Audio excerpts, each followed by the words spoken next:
YouTube. What's good, YouTube? What's today? Today we got How to Lose MVP Award in 10 Seconds by JxmyHighroller.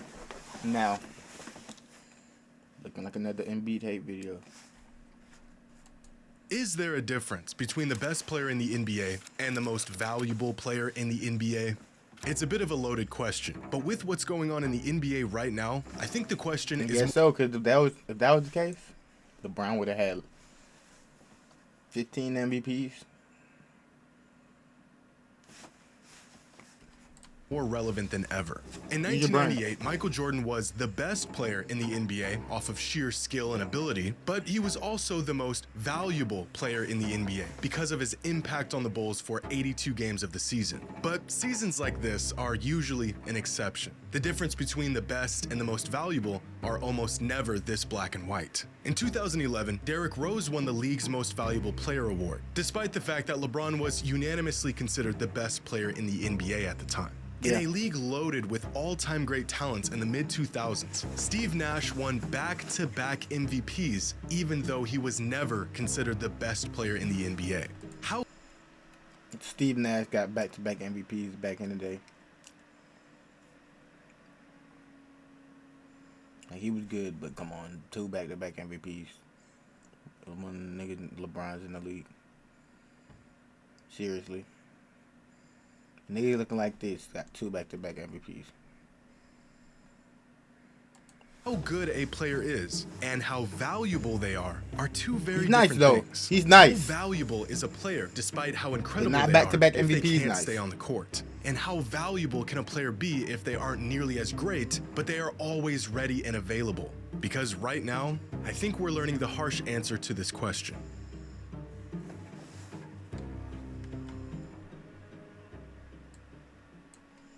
Attention all football fans. I'm tripping. I'm lacking. I should have known it was coming. It's always there. Never not going to be there. Only at DraftKings Sportsbook. Last summer, the National Basketball Players Association and the NBA signed a new collective bargaining agreement. And within the terms of this new agreement was one requirement in particular that really caught the attention of fans and the players. A new 65-game minimum requirement for season awards. That's all NBA team selections, Defensive Player of the Year, MVP, everything. And despite some concerns regarding this new eligibility threshold, the terms were all agreed upon and signed off by the players and the league. I mean, after all, 65 games is just 80% of the season. In theory, this threshold shouldn't be hard to hit. At least, that's what we thought. Because just one season into this new minimum game requirement, and the cause look at Kuminga diving on this nigga fucking knee after a long ass game. Worst case scenario is like, already playing out. Up until last week, Joel Embiid led the NBA's MVP race by a pretty wide margin. Up to this point, his season hasn't just been MVP worthy, it has been one of the greatest offensive seasons in league history. A sort of revenge tour for the backlash he received after winning last year's MVP over Nikola Jokic. And barring some sort of major injury, the 2024 MVP award was virtually his. And then, almost as if it was written in the script, Embiid sustains a major injury, causing him to miss too many games, making him ineligible for the MVP award. This is, without question, the worst possible outcome for not only Embiid, but for the NBA's new agreement with the players, making a new rule that seemed reasonable at the time look completely unfair and unreasonable in hindsight, even though it's not. In fact, the new 65-game rule is a benefit to the players, not a detriment. See, over the last 3 decades, NBA player salaries have increased almost exponentially, product of a massive increase in league revenue thanks largely in part to new, more expansive media deals. Large broadcasting companies fight for the rights to NBA media with massive checks, and in return, the NBA provides an exclusive premier product. In 2014, just a decade ago, the NBA signed a 9-year TV deal worth $24 billion. Damn. A deal that dwarfed all of their previous contracts combined. At the start of the 2025 NBA season, their new TV rights kick in, a deal that is worth an estimated $75 What? Back in the day, 248 million. Nigga, if I had 249 million, nigga, I'm putting 248 on the fucking league. Like, I'm gonna buy the whole league. I'm the owner now. $1 billion. And what? Look at that. Boy, what? Just know that shit's gonna get more and more. What would a healthy business transaction be without some guarantees and stipulations? The networks and entities picking up these contracts want certainty that once this deal kicks in, they are investing in a healthy, growing product, a deal that benefits everyone. According to hoopshype.com, the median NBA salary over just the past 5 years has increased from $2.5 million to $4 million. And once the new CBA deal kicks in, this number might even double within the next few years. The league-wide minimum salary has drastically increased as well, from just $500,000 in 2014 to $1.1 million this season. In 2015, there were only 8 players in the NBA making at least $20 million. This season, there are, wait for it, there's a lot of them, 75 players making at least 120 million is robbing the Hawks. Bruce. I'm not gonna say Bruce Brown's robbing them. Mike Conley is, boy, he's on the heist right now. Hold on. Mike Conley's doing the heist right now on y'all niggas. Chris Paul, 30,000 million. Damn. No, he's pulling the biggest heist. Gordon Hayward, 31 million. No. These niggas are shiestied up. Okay. She becomes a little overpaid, but he's alright. This season, there are Fred VanVleet is, boy. You're not that guy. Wait, Ben Simmons. Oh no, bro. Ben Simmons is above Kyrie. 38 million thousand. For it. There's a lot of them. 75 players making at least $20 million. This leap in player salary does not exist without the CBA and without stipulations. League-wide, every player benefits from these ever-increasing deals locked in by bargaining agreements. And in return, the companies who are paying up want to make sure that they're getting the best product possible. And after seeing teams resting and sitting star players, they felt it was necessary to add this 65-game minimum requirement to ensure the quality of their investment. Could this requirement hurt a handful of star players in the long run?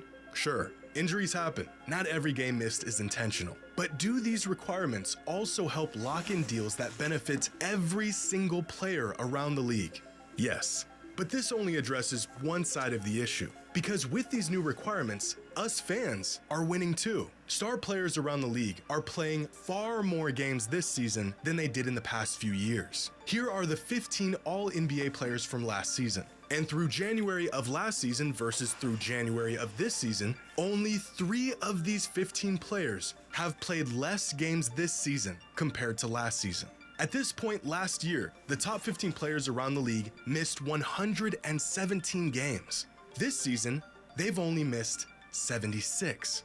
That's a decrease of nearly 55% of games missed. But even players who won't really be negatively affected by this new 65-game minimum are on the court far more often since this new rule kicked in. If we take a look at the top 50 players around the league in the 2022-2023 season, according to Box Plus Minus, essentially the league's 50 premier players. Whoa, where's LeBron?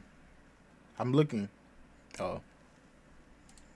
Then here are those players and the number of games they missed through January of last season. 595. This season, in the first year of this new league-wide game minimum requirement, and those same exact 50 players have missed just 406 games. That is a decrease of nearly 45% of games missed from the league's 50 premier players. Now, 50 players across half an NBA season is not a small sample size. Is it a coincidence that all of these players are collectively playing nearly 50% more often than they were just last season? Probably not. But I think we're overlooking the most important part about this idea of a player being available and just how important that is to a team. After all, they say availability is the best ability. And although I don't know if I agree with this statement, there is a tipping point where a player who isn't... Yeah, but Kuminga's not diving on niggas' legs every game. Did that to Embiid, though. Nearly as good as another player starts to become more valuable simply because he's on the court more. For example, I think most people would agree that Stephen Curry was better than Donovan Mitchell last season, and all of the numbers would support this, especially this one, the estimated plus-minus metric, which has Curry as the 9th best player last season and Mitchell as the 21st best player last season. But if we look at the estimated wins metric, which factors in how impactful a player was and the amount of minutes they played, then Donovan Mitchell jumps to the 8th most valuable player, while Curry falls to 12th, because Mitchell played 68 games while Curry only played 56. There is a stark difference between the best player and the most valuable player. And although there isn't an argument for Mitchell being better than Curry, there is an argument that he was more valuable to his team because he simply played more games and made an impact on winning more often. This season, this same exact concept is unfolding on a much larger scale. When Joel Embiid is on the court, he is a monster. Even his biggest cynics couldn't deny the MVP run that he was on. And according to estimated plus minus, which again essentially looks at how good a player is, Embiid has been the best player in the league this season with an EPM of 10.1, followed by Shea, Giannis, and Jokic. But when it comes to estimated wins, Embiid falls to the 4th spot behind those same 3 players. The sole factor behind this is because he's only played 70% as many games as they have. At the end of the day, would you rather have 60 games from an MVP caliber player or 80 games from an All-NBA or even All-Star caliber player? I think the overall concept for this new 65-game minimum requirement for awards is generally a good thing. We will inevitably see some of the downsides to the rule, but overall, the good that will come from it will far outweigh the bad. Some players may not like it, but it's the players and their decisions that led to this point in the first place. With the regular season becoming more irrelevant and disconnected from the postseason, with more players strategically sitting out games and picking and choosing when they want to play, the league had no choice but to enforce this new rule. Over the last 30 seasons, here are the percentage of games played by players who made All-NBA teams. Throughout the 90s and 2000s, the top players around the league played in about 91 to 95% of all games. In fact, prior to 2018, this number only dipped below 90% one time. But over the past 6 seasons, superstars around the league have been playing less and less, bottoming out last season at just 81.5% of games played on average. But this season, would you look at that? The players who are projected to make an All-NBA team are on track to playing 92% of all available games. Some may not like it, but the new rule is working.